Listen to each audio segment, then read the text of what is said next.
বিহার সবাই কেমন আছেন? আশা করি সবাই ভালো আছেন। এসে ইংলিশ শিখি। ইংলিশ পার্ট 2.0, সেটা হচ্ছে the present perfect tense.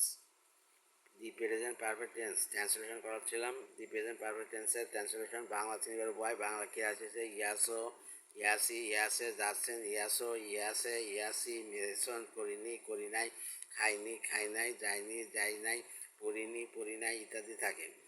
S structure হচ্ছে সাবজেক্ট প্লাস হ্যাভ বা হ্যাজ প্লাস মূল ভার্বের পাস্ট পার্টিসিপল প্লাস বাকি অংশ।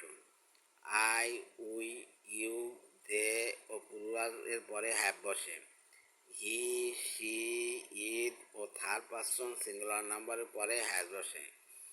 তিনি ঢাকায় গেছেন। He has gone to Dhaka.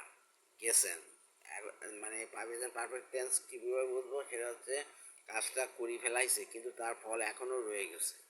He has gone to Dhaka, তুমি কাজটি শেষ করেছো। You have finish the work, Shamim ভাত খেয়েছে।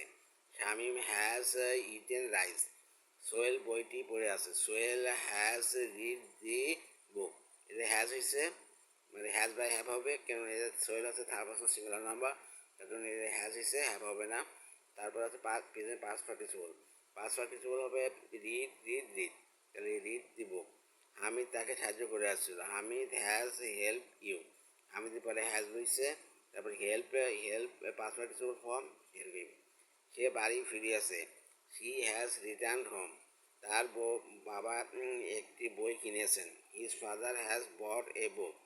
তোমরা কবি নজরুলের নাম শুনিয়াছ। You have hear the name of poet Nazrul. Nipa একটি চিঠি লিখিয়াছে। Nipa has written a letter. সে কি তোমাকে দেখছে? Has he seen you.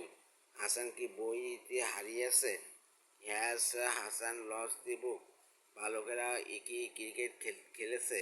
Have the boys played cricket. তারা বিদ্যালয়ে যায়নি।